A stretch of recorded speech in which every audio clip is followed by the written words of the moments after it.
l'église, veuillez prendre place. En t'asseyant, tu peux encore saluer ta soeur à côté de toi.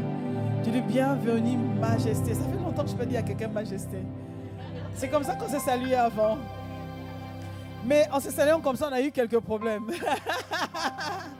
Les gens exigeaient même partout, même quand j'étais hors de l'église, pour m'appeler majesté. On dit, ah, là, c'est pas là.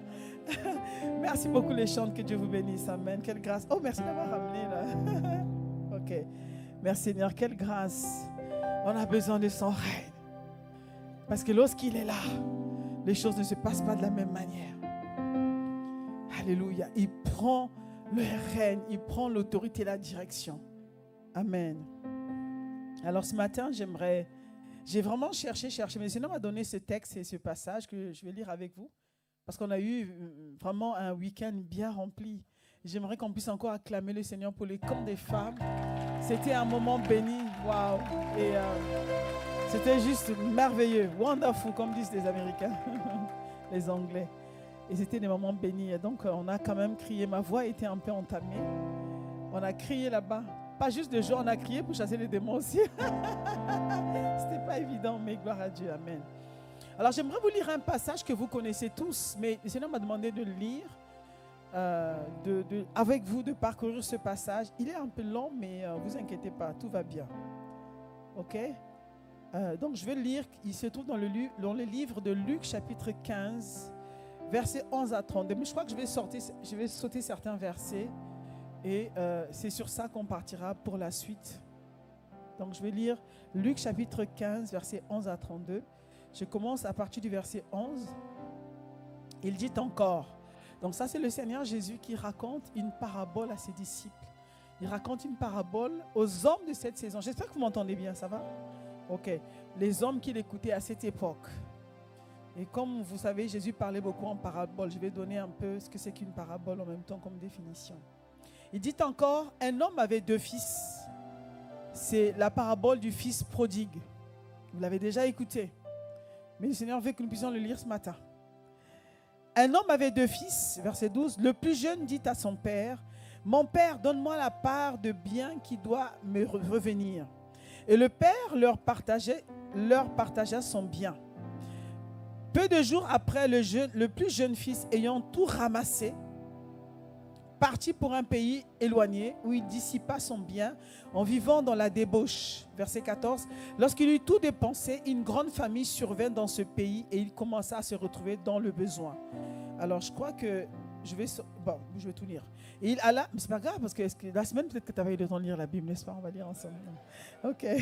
Il alla se mettre au service d'un des habitants du pays qu'il envoya dans ses champs garder les pourceaux. Il aurait bien voulu se rassasier des carougues que mangeait.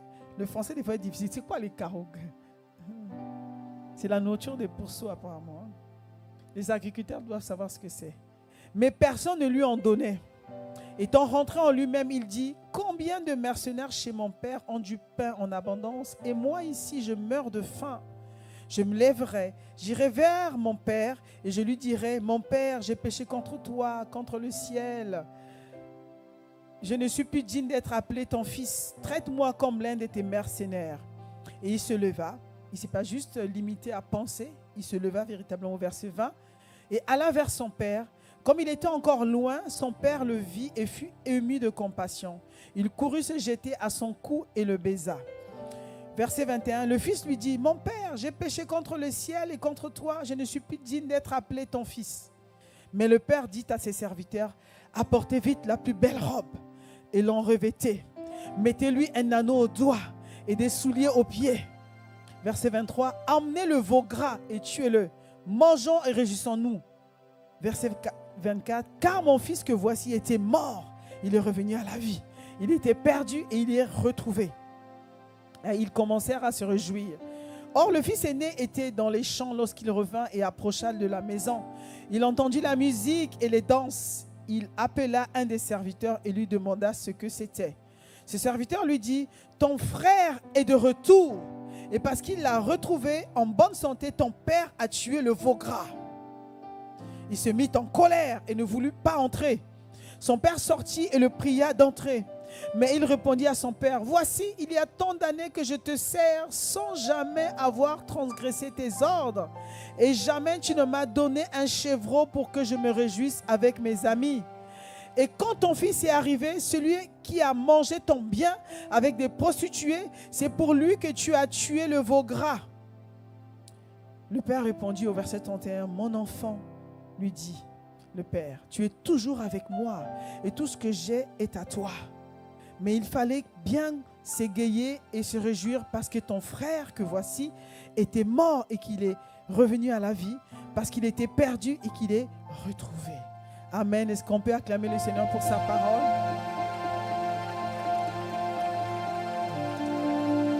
C'est un passage un peu long, mais qui est vraiment riche d'enseignements. Ces passages seuls peuvent nous donner des enseignements de jour. On peut faire un camp spécial, un séminaire spécial dessus.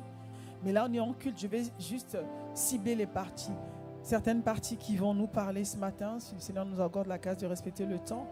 Mais j'aimerais juste rappeler que Jésus, lorsqu'il était dans son ministère terrestre, il parlait beaucoup aux foules, à ses disciples.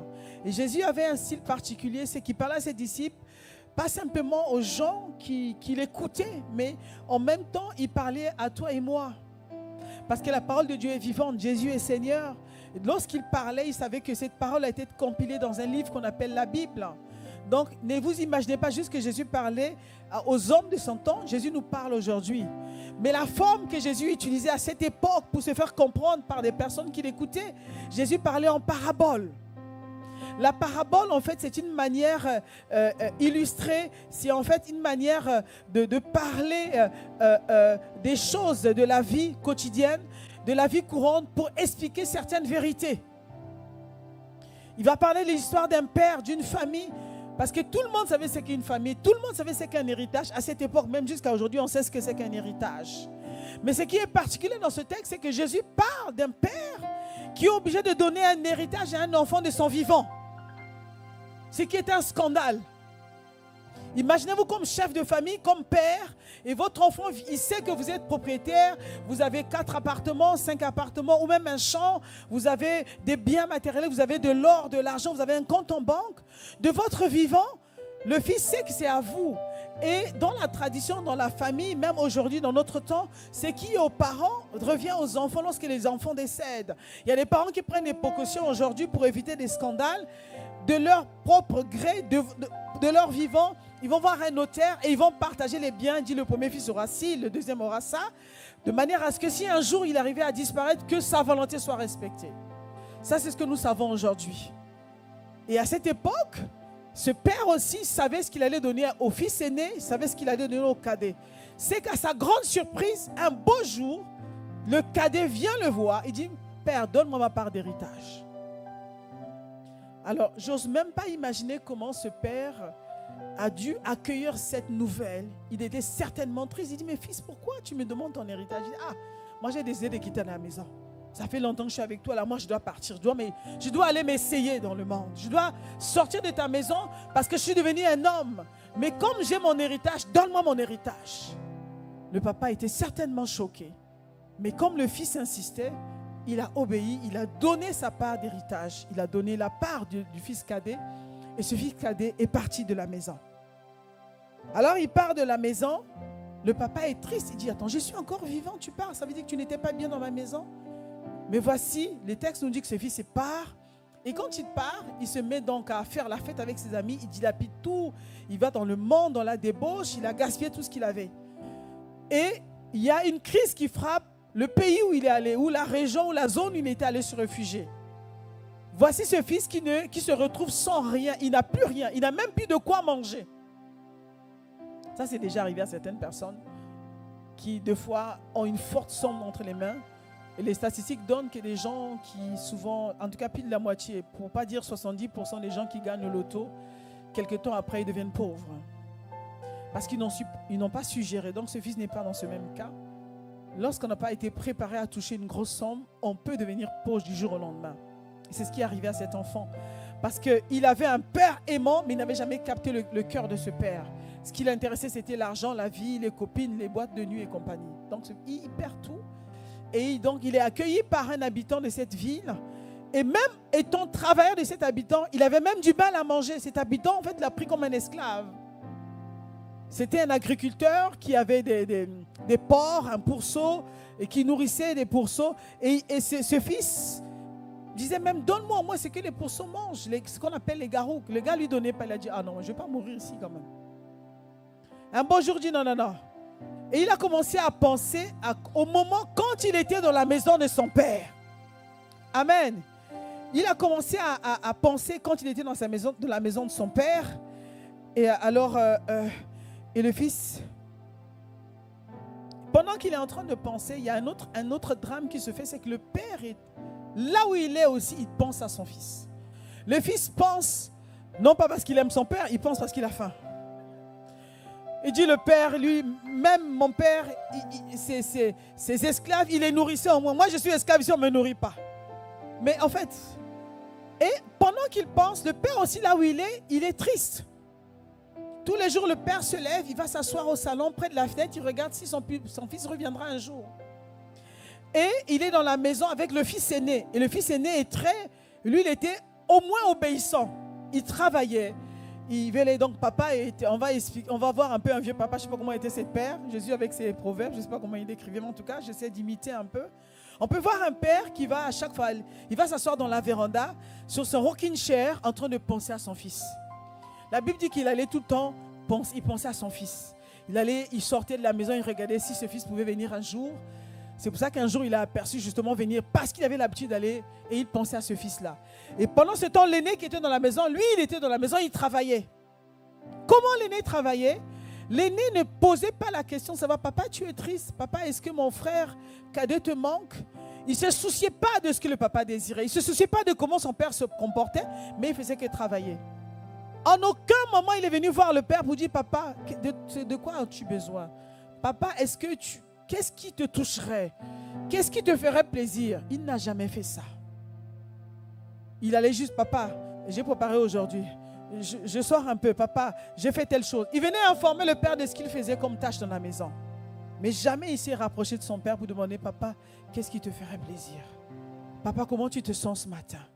Ce père était isolé dans sa tristesse, assis en train de penser. Et Dieu faisant les choses, la Bible dit que là où il était, le fils cadet, il est entré en lui-même. Après avoir réfléchi, il dit, oh, qui est fou? Il est rentré en lui-même, il a dit, bon, là, je ne vais pas mourir ici comme un malpropre. J'ai quand même un père. Je ne sais pas s'il va m'accueillir, mais je vais au moins aller là-bas. Pas pour réclamer la position de fils, mais au moins réclamer la position d'esclave. Afin que je puisse avoir de quoi manger. Et donc la Bible nous dit, ce fils entra en lui-même. Qu'est-ce qu'il va dire? Étant rentré en lui-même au verset 17, il dit combien de mercenaires, et au verset 18, il ne s'est pas limité à juste dire combien de mercenaires. Il ne s'est pas limité à juste constater ce qui se passe dans la maison de son père. Il a dit, je me lèverai, j'irai vers mon père et je lui dirai, mon père, j'ai péché contre toi. Donc le fils prend la résolution de dire que je veux me repentir en allant voir mon père afin qu'il m'accepte, il me prenne comme un esclave afin que j'ai de quoi manger. Vous voyez? Au moins on peut louer ce fils parce qu'il a dit non, il ne veut pas mourir en victime, mourir comme un martyr de la faim. En tout cas, il a dit, moi, je n'ai pas de raison de mourir de faim. Mon père, le connaissant, c'est un père d'amour, il ne me chassera pas. Il me prendra au moins comme esclave, au moins j'aurai de quoi manger. Amen. Est-ce que vous me suivez ce matin? Amen. Amen. Et ça, cette réflexion vient du fait que, je vous ai dit tout à l'heure, ce n'est pas parce que ce fils aimait le père, mais c'est juste parce que ce fils était dans le besoin. Et vous savez, quand vous êtes devant les challenges de la vie, il y a le Salomon qui disait dans Ecclésiaste, chapitre 16, verset 14, « Au jour du bonheur, sois heureux. Et au jour du malheur, réfléchis. » Il a dit, il y a un passage qui le dit, « Dieu a fait l'un comme l'autre, afin que l'homme ne découvre en rien ce qui sera après lui. » Des fois, quand on passe les moments difficiles, c'est le moment de la réflexion. Seigneur, qu'est-ce qui se passe? Qu'est-ce que j'ai mal fait? Seigneur, quelle issue je peux avoir? Ce fils a commencé à réfléchir comme quelqu'un qui a du bon sens alors qu'il venait de commettre un acte qui n'avait pas de sens, non-sens. Mais il a dit, je ne vais pas mourir, j'irai vers mon Père. Et bien aimé, j'ai découvert dans la vie que Dieu se sert des tribulations, des brisements dans la vie pour nous enseigner. Dieu voulait enseigner quelque chose à ce fils. À condition que nous nous arrêtions et tirons des leçons de ce qui nous arrive. Si tu ne mets pas un stop, tu laisses entrer dans un engrenage, tu peux mourir bêtement, tu peux mourir prématurément, tu peux galérer inutilement. Il y a des gens dans la vie, je pense, qui galèrent inutilement. Dès lors que tu rentres dans un engrenage, à un moment donné, stop toi. Tu dis, oh stop, où est-ce que je suis comme ça? Qu'est-ce qui se passe? Qu'est-ce que je fais de travers? Qu'est-ce qui a été prévu pour moi? Cette semaine, le thème de notre camp, en tout cas ce week-end, c'était nouveau départ. Je pense que le temps était fixé pour ce fils cadet de prendre un nouveau départ. Alors, pardon, hop, voilà. De prendre les talons des femmes, pardon. Hein. On aime faire les belles, des fois ça nous joue des tours. Hein. Le temps était venu pour ce fils de prendre un nouveau départ. Avant de prendre un nouveau départ, il faut s'asseoir et réfléchir. Fais l'analyse quand, là où tu étais avant. Quand, est-ce qu'il y a eu des promesses dans ta vie? Quand, dis pardon, laisse-moi aller là où vraiment ma vie peut avoir un sens. Et là, je préfère que tu retournes en arrière, que tu t'asseyes et tu reprends maintenant la marche de ta vie correctement. Amen. Beaucoup d'entre nous avons fait cela un jour. On pensait avoir une vie meilleure, une vie somptueuse, une vie qui allait, mais on s'est rendu compte qu'on était misérable. On n'était pas satisfait. Moi, à 19 ans, j'ai pris un nouveau départ. Et pourtant, le jour de ma naissance, j'avais un départ. Et je commençais à vivre ma vie. Mes parents m'ont montré un chemin que je commençais à poursuivre. Je me suis rendu compte que ce n'était pas mon chemin, mais je ne savais même pas. Quand on m'a invité dans une église comme celle-ci, elle était moins bien que celle-ci. Moins bien. En fait, c'était dans la cour d'une parcelle. On était assis sur les bancs. On m'avait amené là par hasard. Quelqu'un m'avait invité. Et ce jour-là, lorsque le pasteur a commencé à prêcher, j'ai été touché dans mon cœur. Moi qui pensais connaître Dieu. Moi qui pensais, parce que j'allais le dimanche à l'église catholique, je remplissais un devoir religieux, mais je ne connaissais pas Dieu. Quand je rentrais chez moi, je vivais ma vie. Je faisais ma foire avec mes amis. J'allais en boîte de nuit, je vivais ma vie comme une fille ordinaire, une jeune fille qui veut en découdre avec la vie. Je pensais le connaître, mais ce jour-là, j'ai vu ma misère. J'ai vu que j'avais besoin de quelqu'un dans ma vie. J'avais besoin de Jésus réellement. J'avais rencontré le Dieu de la religion, mais j'avais jamais rencontré le Dieu de la Bible. Et je me suis levé ce jour-là. Je suis venu devant lorsqu'on a fait l'appel au salut. Lorsque le pasteur a dit qui veut recevoir, j'ai dit, mais je pensais le connaître, en fait, je ne le connais pas. Le Jésus dont tu parles là, je n'avais jamais découvert. En fait, je n'avais jamais ouvert une Bible. Vous voyez, quand vous pratiquez une religion, vous remplissez un devoir. J'allais m'asseoir et on faisait l'homélie, machin. Et moi, comme je voulais être exemplaire, j'ai eu tous les sacrements, la première communion, la confirmation, le scapulaire, tout ça. Donc mon CV spirituel, mon CV religieux était rempli. Je disais que si je meurs aujourd'hui, je vais au ciel. Il n'y avait pas plus entre guillemets spirituel que moi. Non, pas spirituel, plus religieuse que moi. Je faisais ma pagaille de la semaine. Je faisais la foire avec les amis. On faisait des 400 coups. Mais dimanche matin, il fallait que j'aille à la messe. C'était sérieux. OK? Et avant la messe, on se confessait parce que c'est important. Là, il faut enlever tous les péchés de la semaine, tous les péchés. C'est sérieux, vous rigolez. Hein? Nous, on vient de loin, attention. Vous n'avez pas connu ça, nous, c'était grave. Tu confessais, mon père, j'ai péché. Qu'est-ce que tu as fait, ma fille? J'explique. J'ai fait ça, j'ai fait ça. Voilà. Donc, il fallait qu'on te l'absoude. Vos péchés sont pardonnés, ma fille. Amen. Là, je suis pure maintenant. OK? Donc, quand j'arrive à la messe, c'est sérieux. Je suis assise là. Des fois, tu dors même parce que le soir, tu es rentré, je ne sais pas à quelle heure. Tu ne comprends rien de ce qu'on raconte. Des fois, des trucs qu'on te racontait en latin. Excusez-moi, hein, moi, c'est ce que j'ai vécu. Vous êtes bien. Et quand c'est fini, maintenant, c'est l'heure de la communion. Là, tu te lèves, là, tu es comme ça. Et tu marches comme un saint, mais il n'y a pas plus saint que toi, tu vois. Tu prends la communion. On met la communion, tu pars. Tu t'assieds. La messe est finie. Là, tu es saint. Maintenant, tu retournes dans le péché la semaine. Tu fais la foire. Mais c'est ce qu'on m'avait enseigné. Pourquoi veux-tu que je puisse douter de ce qu'on m'avait enseigné à l'époque? Et c'était comme ça jusqu'au jour où, un jour, c'était même pas le dimanche, parce que le dimanche, il ne fallait pas me chercher, j'allais à l'église, à la messe. Mais un samedi, on m'a emmené dans une parcelle Et il y avait les gens qui chantaient. J'ai dit, ma copine, mais pourquoi? Elle dit, non, non, restez bien là, il y a des chants qui sont bien. C'est comme ça qu'on m'a trompé. Et je suis restée. Donc, et à un moment donné, à chaque fois, j'avais des frissons. Je ne comprenais pas. J'ai dit, il y a un truc bizarre ici. Là. Et quand le pasteur a commencé à prêcher, j'avais l'impression qu'il parlait de ma vie. J'ai commencé à pleurer pendant toute la prédication. J'ai pleuré, j'étais misérable. Et quand il a dit qui veut accepter Jésus, j'ai dit, moi, je vais connaître ce Jésus. Je ne le connaissais pas. Et là, ce jour-là, ma vie a pris une autre orientation. C'était un nouveau départ pour ma vie. Par la grâce de Dieu, Dieu m'a regardé sur ce chemin au nom de Jésus. Et j'ai vu le changement radical de ma vie. J'ai été transformé à jamais. J'ai regretté tous les péchés. J'ai regretté toutes les fois où j'étais loin de lui. J'ai dit, donc si je mourais là, j'allais aller en enfer. Je ne le connaissais pas. Ma vie a changé radicalement. Amen. Donc c'est important lorsqu'on rentre en soi-même, mais en même temps aussi, il faut faire le pas de foi. Il faut avancer. Donc ce fils, il est avancé. Il a dit, je retournerai vers mon père. Alors que ce fils retourne vers le père, la Bible dit qu'il était en chemin et le père qui était assis sur son rocking chair, il aperçoit une silhouette qui ressemble à son fils, de loin. Il aperçoit quelqu'un. Au départ, il ouvre les yeux, il n'est pas sûr. Après, de plus en plus, comme le fils avance, il sent que c'est son fils.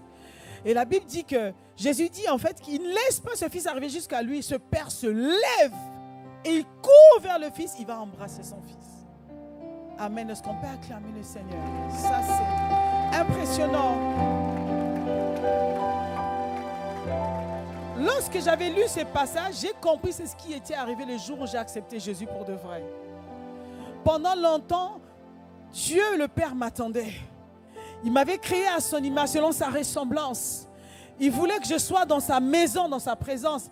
Mais je me suis embrouillé dans la religion. Je ne le connaissais pas. Donc j'étais perdu loin de lui. Ok? Et ce jour-là, lorsque je suis venu dans cette église, lorsque je me suis levé, Dieu n'a pas attendu que je vienne jusque devant la chair. Il est venu m'embrasser. Ça, c'est la vérité que Jésus voulait enseigner à tout enfant de Dieu de notre époque. Le jour où tu rentres en toi, tu décides d'aller dans la présence de Dieu, de répondre à l'appel au salut, Dieu court vers toi. Parce qu'il t'a toujours attendu. Ça, c'est le Père d'amour. Sans te juger, sans se dire, mais sans mauvais, elle a les habits déchirés parce que cet enfant était certainement abîmé. Dieu ne regarde pas ça. Dieu ne regarde pas ton état. Il ne regarde pas comment tu es venu cassé, broyé. Il ne regarde pas, il ne te juge pas. Il est content de te voir revenir et il vient t'embrasser. Amen. Est-ce qu'on peut acclamer le Seigneur? C'est ce Dieu que nous servons. Alléluia. C'est ce Dieu que nous servons. Il vient t'embrasser. C'est après qu'il se rend compte que tu es sale. Et là, maintenant, une opération de lavage, de nettoyage va commencer maintenant. Amen. Mais au départ, il vient t'embrasser. Alors, le titre de mon message ce matin, après avoir donné ce petit résumé, servir Dieu en prenant ses fardeaux, pour tes fardeaux t'assure une récompense. Amen. C'est très important. Nous qui sommes dans la maison, nous devons savoir comment servir Dieu. L'histoire de ce papa commence là. Et cette histoire pouvait s'arrêter là. Servir Dieu en prenant ses fardeaux, pour tes fardeaux t'assure une récompense. C'est ça. Lorsque tu es dans la maison, lorsque tu es maintenant toi, le fils gagné, sur la ligne de départ, il y a quelque chose que Dieu attend de toi. Celui qui était dans la maison, le fils aîné, c'était un fils gagné puisqu'il était là. Mais il ne savait pas servir son père. Donc Dieu ne te juge pas. Qu'est-ce qu'il fait? Dieu va...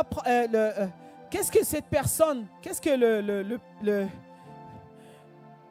le Père attend que tu viennes. C'est pour ça que Jésus pouvait dire dans le livre de Jean chapitre 15 verset 16, Jean 15 verset 16, ce n'est pas vous qui m'avez choisi, mais c'est moi qui vous ai choisi. Dieu nous a choisis, Dieu nous a désirés, Dieu nous a voulu, Dieu a toujours intercédé, prié pour nous. C'est pour ça qu'il a envoyé Jésus mourir à la croix. Jésus est venu à notre rencontre afin de nous reconnecter au Père. Donc il y a eu un travail préalable de fait. Jésus a payé nos péchés, nos manquements, nos fautes, nos égarements à la croix. C'est pour ça que quand tu viens, dis, est-ce que je mérite? Est-ce que je ne suis pas bizarre? Non, ne regarde pas ça. Viens tel que tu es. T'inquiète, le Père a des vêtements pour toi. Il a un boulot qu'il va faire dans ta vie. Viens tel que tu es. C'est pour ça que lorsque tu viens inviter quelqu'un à l'église, ne le juge pas. Dis pas, ici on ne s'habille pas comme ça. Ne regarde pas ça, t'inquiète. Dieu prendra soin de cette personne. Si tu sens que cette personne a son look, a sa manière d'être, ne t'inquiète pas. Amène-le dans la maison de Dieu. Dieu en prendra soin parce que Dieu ne juge personne. Le Dieu que nous servons, c'est un Père d'amour. Alors, qu'est-ce que Dieu le Père fait lorsqu'une âme revient à la maison de Dieu? Je vais vous donner 3 choses que fait le Père. Et ces choses sont décrites dans les versets 22 et verset 23. Qu'est-ce que le Père va dire? Il va dire, apportez vite la plus belle robe. Eh bien, évidemment, il doit changer un peu ton look. Tu étais habillé avec des habits de condamné à mort. Vous savez, la robe orange là, hein? Ça c'est les Américains qui connaissent ça. Tu étais perdu, tu étais complètement sale. Et le Père va dire au verset 22, mais le Père dit à ses serviteurs, apportez vite la plus belle robe et l'en remettez. C'est-à-dire qu'il faut l'habiller. Quand tu viens dans la maison de Dieu, la Bible dit qu'il te lave par le sang de Jésus. Il enlève tes vêtements souillés. Il te revêt des vêtements de justice. Amen. La robe blanche, les vêtements de justice. Tu es justifié par le sang de Jésus qui a coulé à la croix. Tu es accueilli par la justice de Dieu.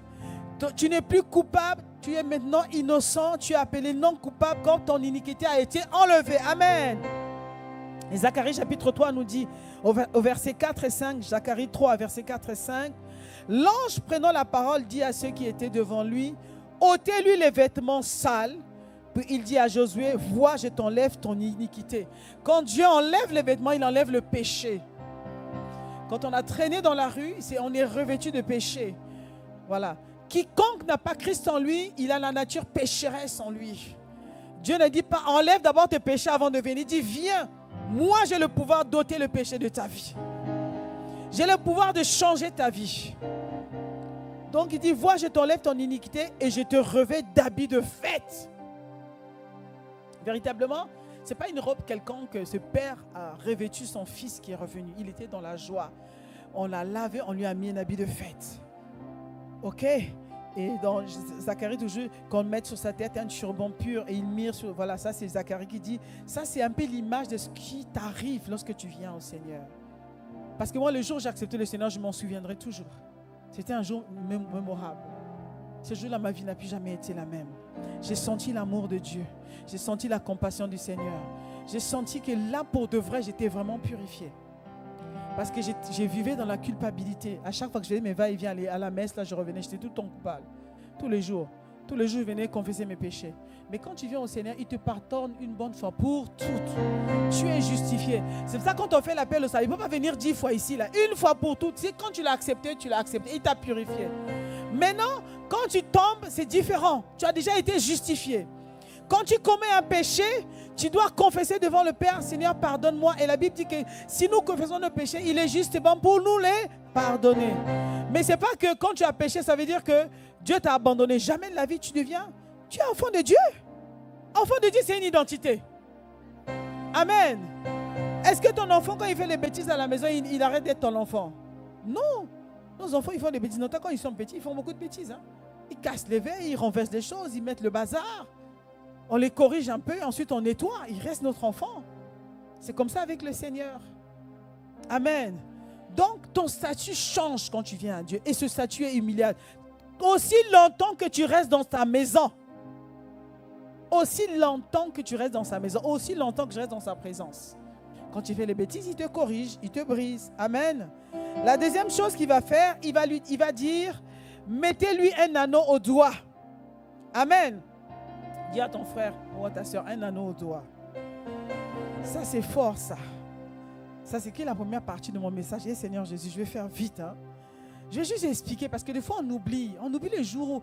Moi, je sais que le jour où j'ai accepté Jésus, il y avait une fête dans le ciel. Hein. Est-ce que tu sais ça?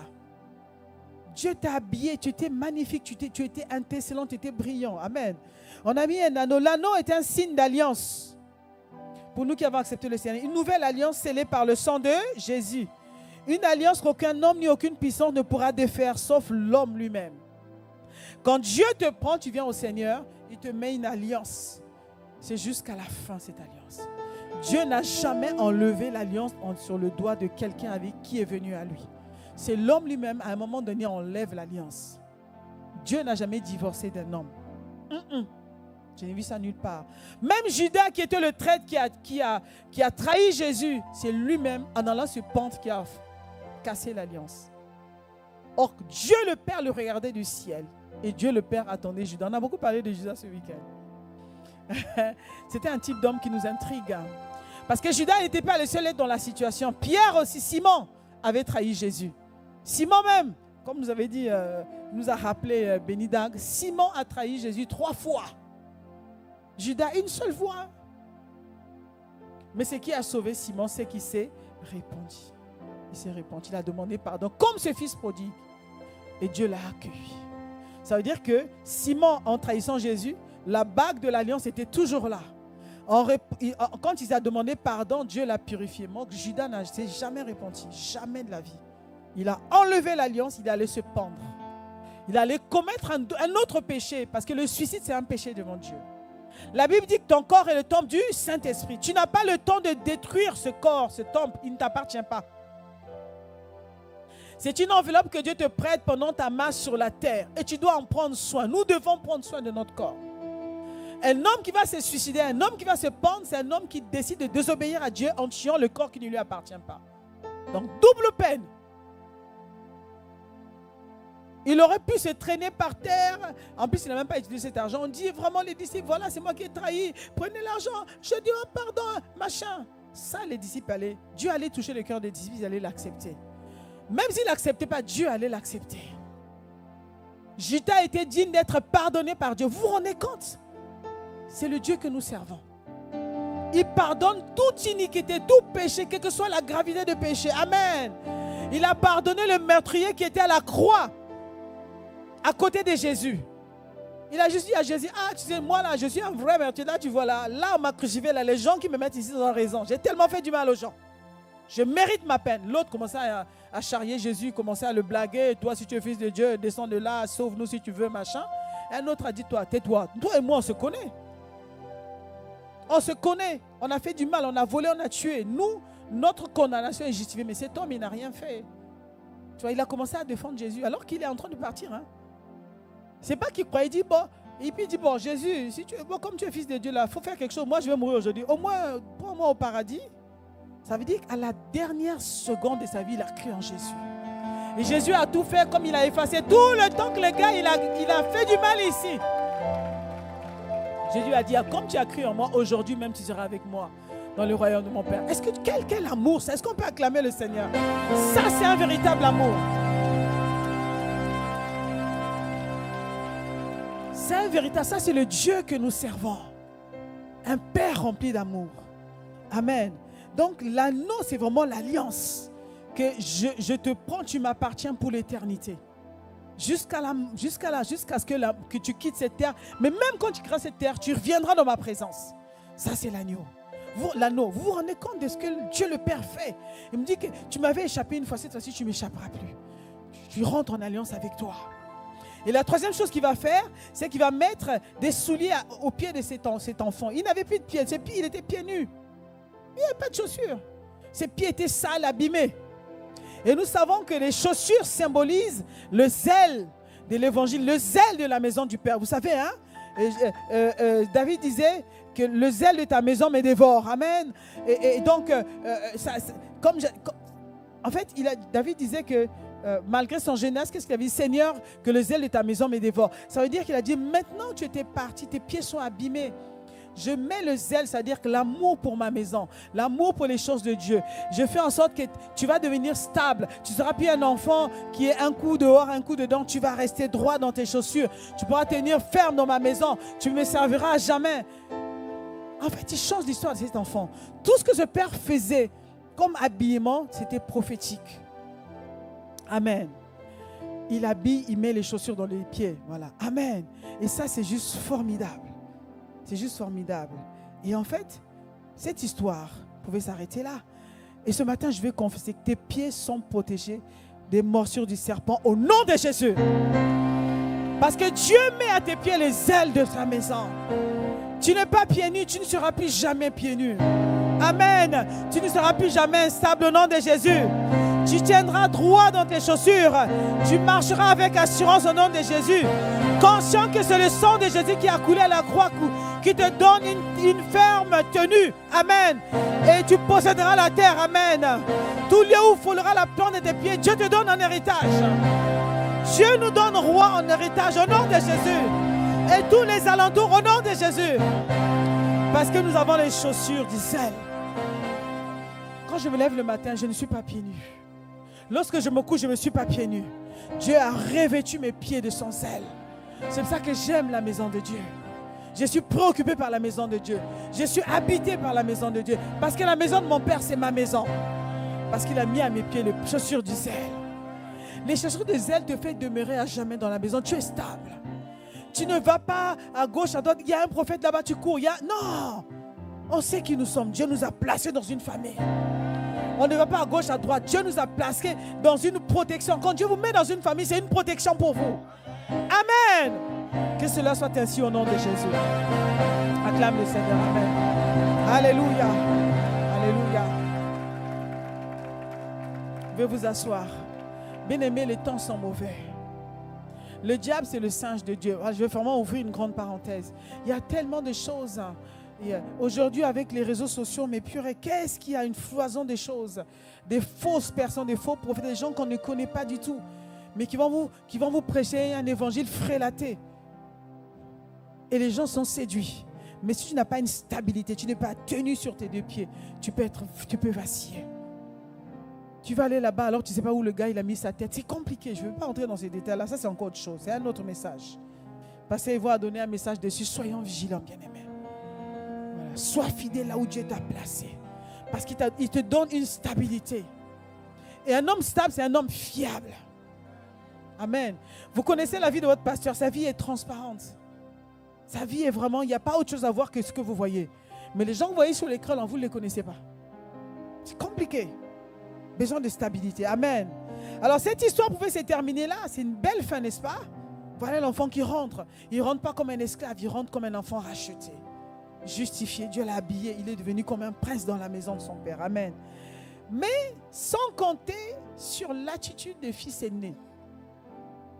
Que pouvons-nous dire sur le fils aîné? Le fils aîné, une fois que le frère entre, la Bible dit que ce fils était sorti peut-être faire les courses, il avait fini ses devoirs. Ce fils était exemplaire à vue d'œil.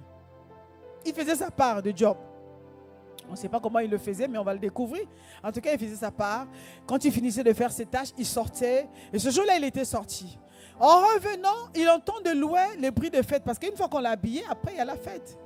En fait, Jésus était en train d'enseigner à ses disciples ce qui se passe réellement le jour où nous venons à lui. Il y a une fête véritablement dans le ciel. Je vous assure. J'ai l'impression qu'il y a la fête dans le ciel tous les jours. Parce que tous les jours, quelque part, par la grâce de Dieu, il y a une âme qui revient dans la maison de Dieu. Donc quand nous serons au ciel, on sera vraiment, il y a une ambiance particulière. Il y a les louanges, il y a des chants, il y a la fête. Tous les jours qu'une âme accepte le Seigneur, il y a une fête dans le ciel. Et donc ces garçons, de loin, ils entendent la musique dans la maison de son père. Il dit, mais qu'est-ce qui se passe là-bas? Je n'ai jamais entendu la musique. Mon père, ces derniers temps, était tellement triste. Il était toujours dehors sur son rocking chair. Mais qu'est-ce qui se passe? Il va demander à un serviteur. Ce serviteur dit, hey, tu n'es pas au courant. Ah, les gens aussi. Ton frère est revenu, oh, tu sais ça? Ah, on lui a dit, qu'est-ce qui se passe? Dis seulement, il y a la fête. Il commence à décrire. Et tu sais pas? Même que ton père a tué le veau gras. Gars, il y a la fête là-bas. Bah, lui aussi, il a exagéré. Est-ce qu'il voulait seulement mettre l'autre dans la colère au lieu de préparer le cœur? Parce que ça surprend. Il savait qu'on n'a jamais fait la fête pour celui qui était dedans. Il lui aussi commence à mettre le feu. Tu n'es pas au courant? Mais tu n'as pas la nouvelle. Mais il y a la fête là-bas, ton frère là, il est revenu.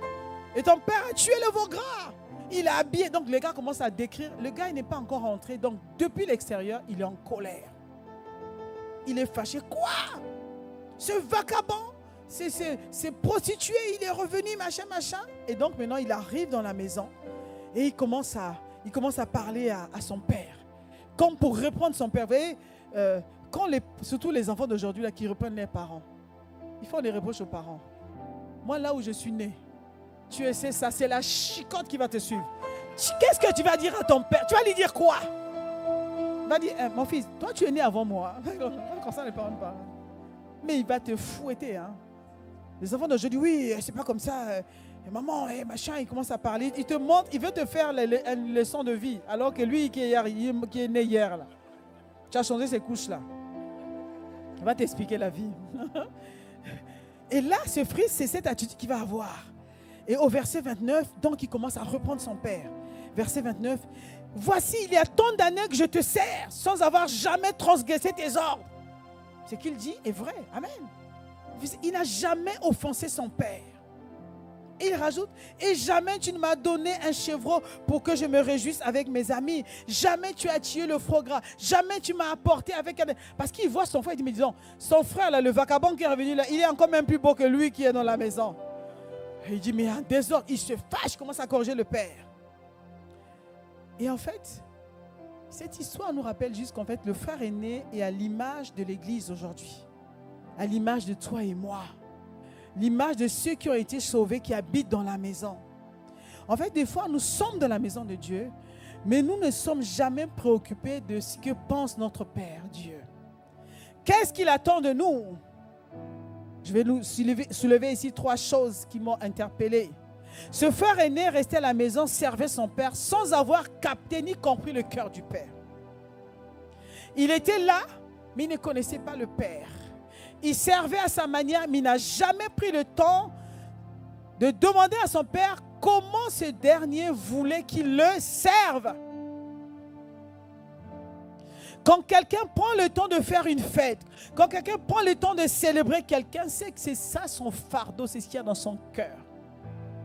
Ça veut dire que le service qui aurait intéressé le père, c'est d'aller chercher le frère qui était parti. S'il voulait vraiment réjouir le cœur du père, afin que le père fasse une double fête, aussi bien pour celui qui est perdu et pour lui qui est à la maison, que le père l'habille aussi le décor, il aurait fallu qu'il aille voir son père qui était triste, lui demander, papa, mais je te vois triste, qu'est-ce qui te manque? Le papa allait lui dire, tu sais, ton frère est parti, il me manque, est-ce que tu peux aller le chercher? Tu me rendras un énorme service. Mon cœur bat pour les âmes qui sont perdues. Mon cœur bat pour tous ceux qui sont en dehors. Il aurait accompli la mission, le battement du cœur du Père. Le fils servait, mais il a loupé le coche. Et en fait, j'ai découvert à travers ce passage, c'est qu'il fait plaisir au cœur de Dieu.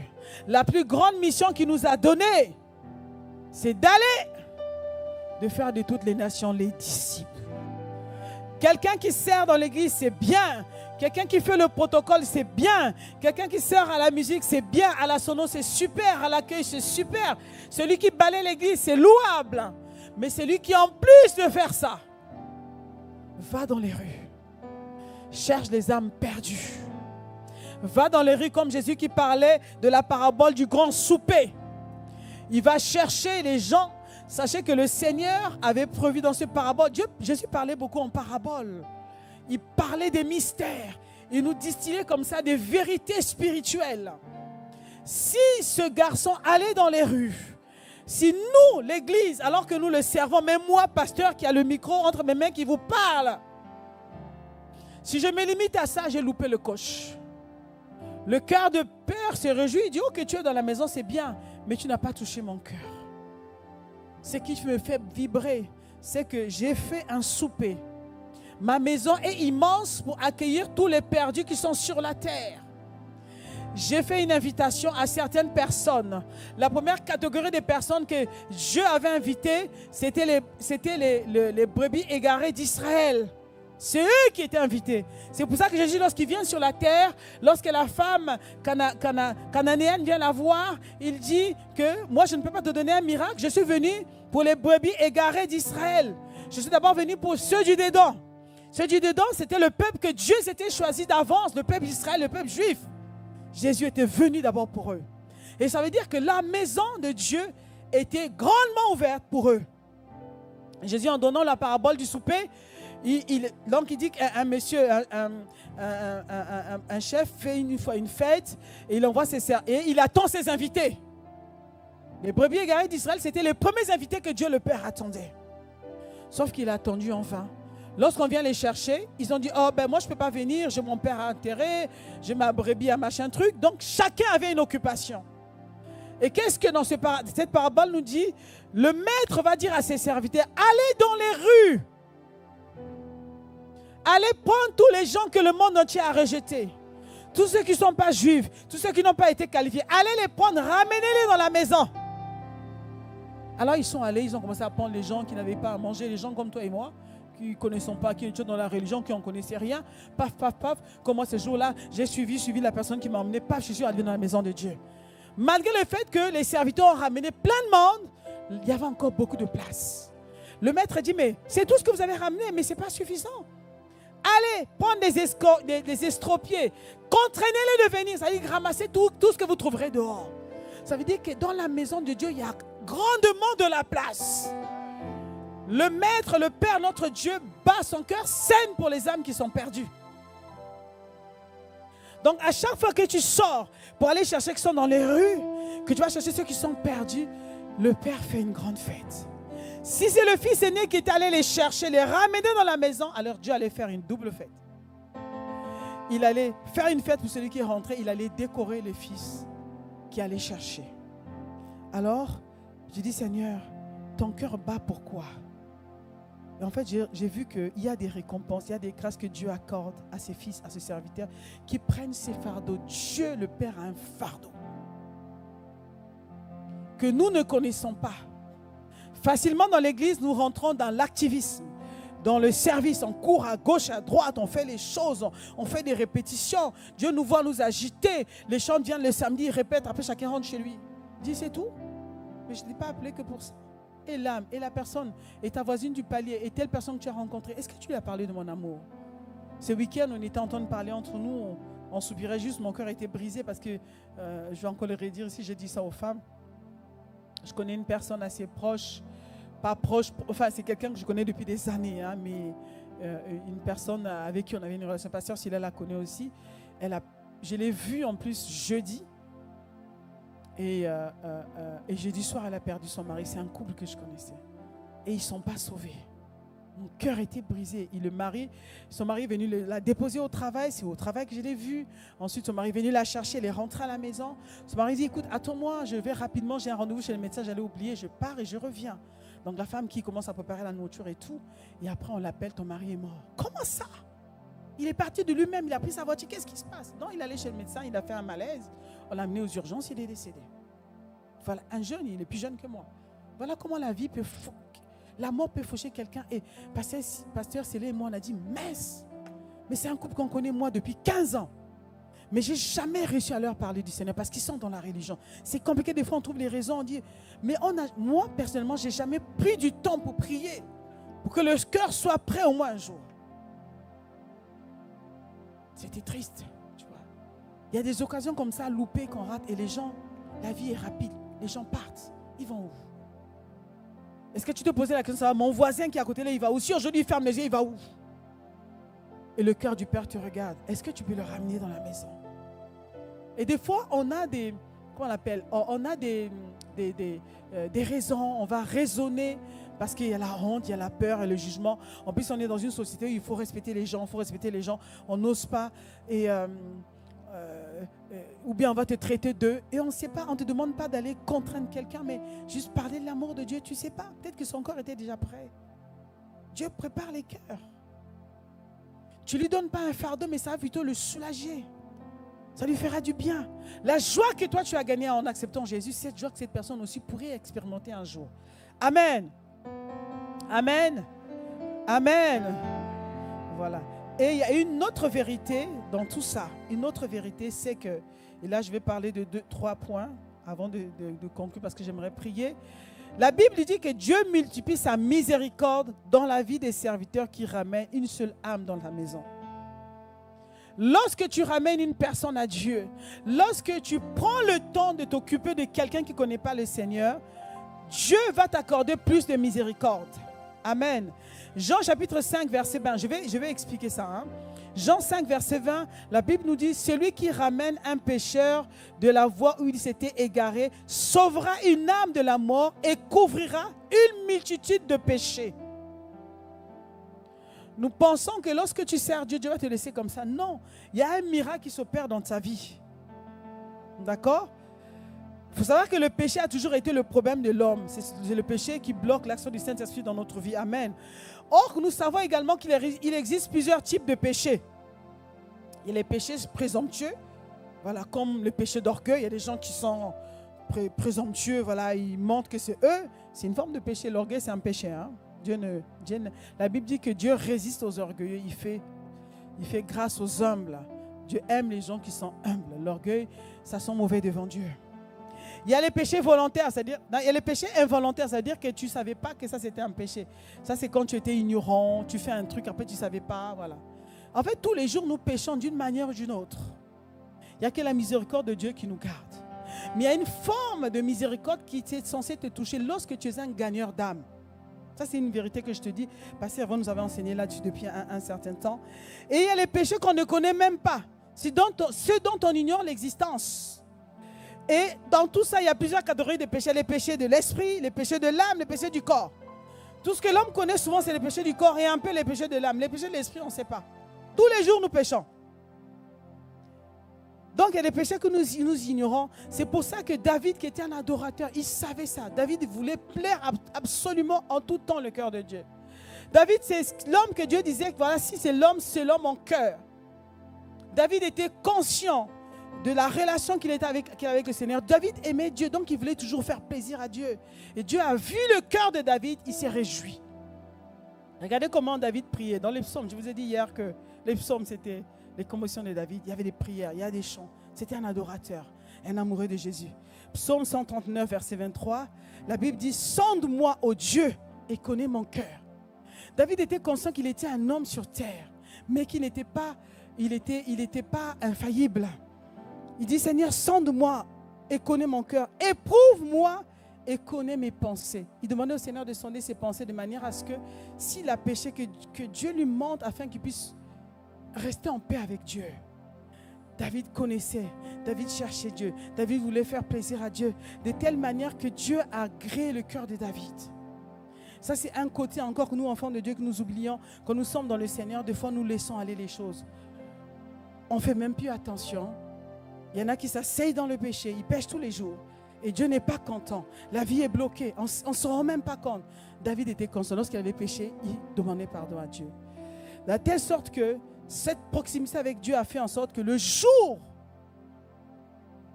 où David a péché par le dénombrement, Dieu n'a pas voulu frapper David. Parce que David aimait le cœur de Dieu. David aimait Dieu. Dieu n'a pas voulu frapper David. Dieu a frappé le peuple. Parce qu'il dit que toi, tu m'aimes tellement. Je te fais miséricorde. Oui, c'est ce Dieu-là que nous servons. Et l'amour de Dieu, lorsque tu sers Dieu, lorsque tu vas chercher les âmes, Dieu, cet amour pour les âmes couvrira un grand nombre de péchés. Cela veut dire que sur ta vie, Dieu va, dans un certain niveau, manifester la miséricorde. Là où toi, tu avais commis des erreurs, des fautes, tu avais connu toi-même, Dieu, au lieu de te châtier, Dieu va enlever la main sur toi. C'est pour ça qu'il y a des gens qui disent « Ah, on dit qu'il a la chance. » Ce n'est pas la chance, c'est la grâce. Amen. Il y a des gens, vous les voyez, dire « Ah, vraiment, on dit que tout lui réussit. » Alors qu'il est comme toi. Mais en fait, il a une certaine intimité avec Dieu. Il se soucie des âmes. Il aime les gens. Il va chercher les gens. Alors, il est des fois maladroit. Mais Dieu dit, parce que tu vas chercher les âmes, je te pardonne. Parce que tu vas chercher les âmes, le péché que tu as commis, j'ôte le péché. Sans qu'il ouvre sa bouche pour commencer à dire, Seigneur, pardonne-moi. La miséricorde de Dieu parle dans sa vie. Ça, c'est une forme de miséricorde que nous négligeons. Quand tu touches le cœur du Père, le Père est content. Quand il est content, il est le juste juge. Il dit, bon, c'est moi qui décide. Là, personne ne va te toucher. Mais il a péché, non, ne le touche pas. David a péché, non, je vais frapper le peuple. Mais toi aussi, Dieu, est-ce que tu es juste? C'est moi qui commence, c'est moi qui ai créé le monde.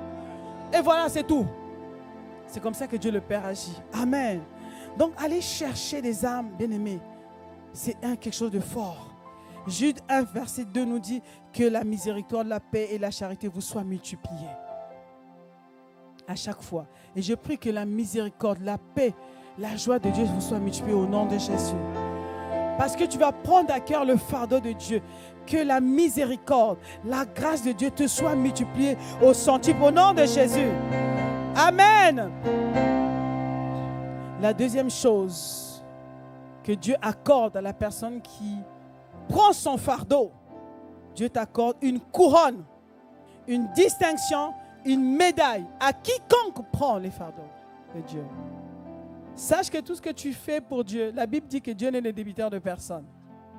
Tout ce que tu fais pour lui, pour ses intérêts, tout ce qui touche son cœur, il a une récompense pour toi. De tout temps. C'est pour ça que l'apôtre Paul disait que j'ai combattu le bon combat, j'ai gardé la foi. Quel était le combat de l'apôtre Paul? C'est aller chercher les âmes. Est-ce que vous savez ça? Il a passé sa vie pour ça. Il a même refusé de se marier. C'est ça qui a donné l'idée à certaines personnes qui ont mis ça comme un dogme. Dieu n'a jamais dit que si tu veux le service, tu ne dois pas te marier. C'est toi qui choisis. Dans la religion, on a obligé les gens de ne pas se marier. Peu importe. Il y en a aussi qui ne veulent pas se marier pour servir Dieu. C'est une chose louable. Mais l'apôtre Paul dit, j'ai combattu le bon combat. J'ai gardé la foi. Voilà. Et voici, j'arrive. Et il y a une couronne de gloire qui m'attend. Ça, c'était à l'aube de son départ. J'ai combattu le bon combat, j'ai gardé la foi. Ça veut dire, Seigneur, tout ce que tu m'as demandé de faire. Et qui sait, l'apôtre Paul, c'était un grand évangéliste. Il écrivait des lettres, il exhortait, il allait chercher les âmes. Il a voyagé, c'est lui qui a parcouru l'Europe, il est allé partout. À Athènes, à Corinthe, à Galate, par l'apôtre Paul. C'est l'apôtre Paul qui a amené l'évangile en Europe. L'évangile est né à Jérusalem, là où était Jésus. L'apôtre Paul, comme il avait la double nationalité, il était citoyen juif et citoyen également grec. À l'époque où Jésus vient sur terre, ce sont les Grecs qui gouvernent la terre. C'était les Grecs. OK? Et donc, il était en même temps citoyen grec. Et donc, il avait cette double nationalité. Il parlait les deux langues. Il parlait hébreu, il parlait aussi grec. OK? Et c'est lui qui va prendre l'évangile lorsqu'il rencontre Jésus. Il prend l'évangile maintenant, il l'emmène. C'est l'apôtre Paul qui va prêcher à l'Europe. Et l'évangile va quitter l'Europe pour aller jusqu'en Afrique. Amen. Il a dit que j'ai combattu le bon combat. Vous vous rendez compte? Quelle œuvre grandiose. Et il dit qu'une couronne de gloire m'attend. Amen. Donc Dieu donne une distinction, une médaille. C'est pour ça que je disais que ce fils aîné, s'il avait touché le cœur du Père, il allait être décoré. Ce jour-là, il y aurait eu une double fête. Amen. Amen. Et je vais terminer avec ce dernier point. Je vais terminer, bien-aimés. Nous devons savoir que avant de parler de cette parabole de l'enfant prodigue, dans le livre, dans l'évangile de Luc chapitre 15, vous allez voir que, là c'est chapitre 15, mais vous allez voir que Jésus avait parlé de deux autres paraboles. La parabole de la seule brebis égarée et la brebis et les 99 qui restaient dans la maison. Il va dire que dans la maison, que le père qui avait égaré une seule brebis, le berger, il est sorti de la maison, aller chercher la seule brebis. Pour donner l'importance du seul âme. À partir de ce passage, Jésus voulait dire à ses disciples, vous savez, s'il y avait une seule personne qui n'était pas sauvée sur terre, je serais quand même venu sur terre mourir à la croix. Ça, c'est le cœur de mon Père. Il allait quand même m'envoyer parce qu'il était hors de question de laisser cette seule brebis perdue sur la terre. Il montre l'importance d'une seule âme. Il va parler aussi de la drachme ou de la perle perdue. Et là, encore une fois de plus, une femme qui a perdu une perle, qui va nettoyer toute la maison pour retrouver la perle. Il va remuer, alors qu'il a une boîte avec plusieurs perles. Hein. Donc, une seule âme a une importance capitale aux yeux de Dieu. Amen. Nous sommes allés en séminaire d'évangélisation à Saint-Martin. Et on a vu, pour ceux qui ont vu le documentaire, on a vu l'importance d'une seule âme. Oh, c'était capital.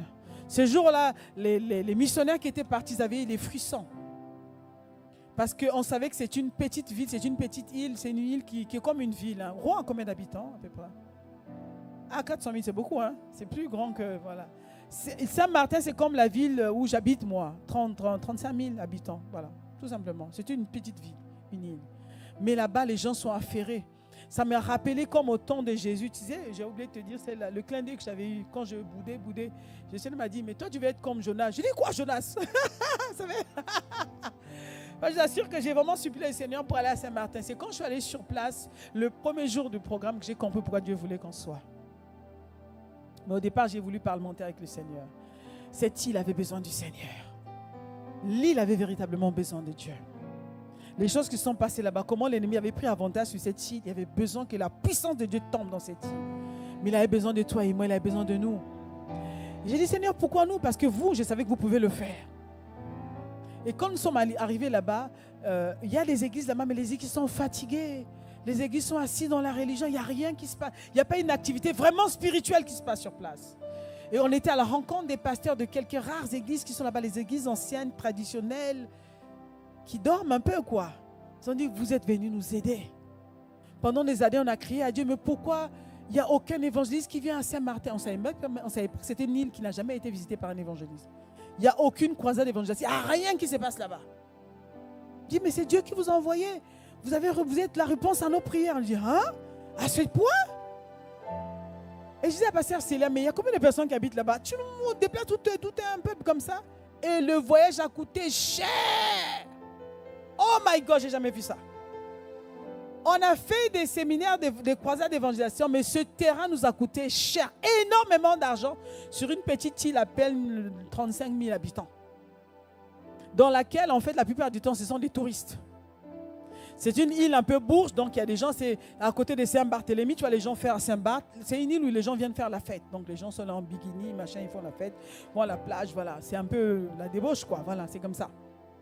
Et il y a quelques populations qui là-bas est très pauvres, ce qui fait que tu ne peux pas aller là-bas si tu n'as pas d'argent. Donc nous, on a payé le prix que les touristes payent, alors que nous, on vient parler de Jésus. Vous voyez?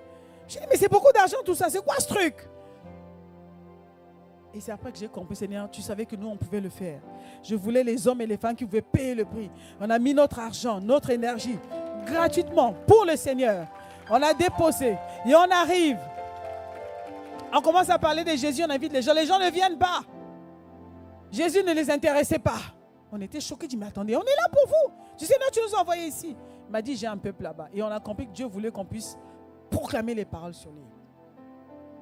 Donc le premier jour, les missionnaires sont allés dans les rues, ils ont pris un bus, aller chercher les gens trouvaient des raisons, comme au temps de Jésus pour le grand souper, la même chose. Ah non, moi je suis occupé, je vais à tel endroit, je fais telle chose, chacun avait des raisons. Et ils sont approchés d'une dame qui venait de finir de faire ses cours, elle dit, ah mais j'ai fini mes cours, je rentre chez moi, elle dit, mais est-ce que tu peux venir là maintenant, on a le temps de prière et tout. Il dit, mais moi j'ai fini mes cours. Ils ont supplié la dame est montée seule dans un bus. C'était impressionnant. Donc, ils l'ont amenée jusqu'au lieu. Elle est venue s'asseoir. Elle a écouté la parole, Quand le pasteur et l'apôtre Yvon a fait l'appel au salut, elle était la première à se lever. Elle est venue devoir accepter Jésus. Elle dit, ah Seigneur, la seule brebis égarée. Elle n'est pas la seule. En tout cas, cette brebis-là avait besoin du Seigneur. On a loué Dieu, on a acclamé le Seigneur. Évidemment, le lendemain, il y a des gens qui sont venus. Et voilà. Mais on a rendu grâce à Dieu parce que ce qui s'est passé après, on a dit, Seigneur, on comprenait. Parce que juste pour la petite histoire, il y a 5 ans à peu près, quand il y a eu l'ouragan là, c'est Irma, c'est ça? Irma, en 2017, voilà, Irma. Vous avez entendu parler de l'ouragan Irma? Cet ouragan venait aux Antilles, elle était destinée à aller s'échouer en Guadeloupe. C'était la Guadeloupe qui était visée. Donc, pasteur Célia nous appelle, oui, c'est chaud, il paraît qu'il y aura des morts, on ne sait pas comment faire. Là, il n'y a plus personne qui peut partir et tout. On nous a dit de tout barricader, c'était chaud. Il dit, mais les parents, il faut prier. Dieu, on va prier. Et je pense que c'est pasteur Yann qui nous a dit que ses parents l'ont appelé. Il a dit, ouais, pasteur, ils vont vous envoyer là-bas pour vous tuer seulement. C'est quoi cette mission? Les parents étaient inquiets. Nous, on a prié en tout cas, mais c'est vrai que c'était chaud parce qu'ils annonçaient une vitesse de plus de 300 km/h. C'est un truc qui allait tout ravager sur son chemin. Et Dieu a entendu nos prières. L'ouragan a contourné la Guadeloupe et passé à côté de la Martinique, a contourné la Martinique. Là-bas aussi, on priait. Et aller à Saint-Martin a ravagé à 98% l'île. Il y a eu des morts. L'île a été détruite à 98%. Quand nous sommes allés aujourd'hui, on a encore vu les vestiges. A fait des ravages. J'ai dit, mais en fait, on n'a jamais prié pour Saint-Martin. On ne connaissait pas Saint-Martin. Et quand on est arrivé là-bas, on a vu l'atmosphère spirituelle. On a dit, oh, mais qui allait prier pour cette île-là? Donc Dieu voulait que cette île soit réquisitionnée pour Jésus. Et quand on parlait avec la directrice de cabinet du président de l'agglomération là-bas, elle nous expliquait que ça c'est la deuxième fois que l'île a été dévastée. Et à chaque fois, ils ont l'impression de recommencer à zéro. et que c'est très compliqué et que là, ils prennent ça vraiment comme une visitation de Dieu. Je dis, ah ouais, il fallait écouter les paroles que parce vont à relâcher sur cette île. Voilà. Ça, je pense, cette mission a réjoui le cœur de Dieu. Waouh. Amen. Et Dieu voulait sauver les habitants de cette ville, récupérer cette île. On n'a plus jamais d'ouragan dans cette ville au nom de Jésus. C'est fini. L'ennemi, lorsqu'il cherche du sang, il va comme ça, il dit là où il n'y a pas, le nom de Dieu n'est pas machin, poum, il tombe, il détruit, il vole les îles, il met la échoue au nom de Jésus. Voilà, donc la volonté ultime, la volonté suprême de Dieu, c'est que les âmes viennent à lui. Une seule âme a une importance devant Dieu. Amen. Est-ce qu'on peut se tenir debout? On va vraiment maintenant prier ensemble et implorer la grâce de Dieu.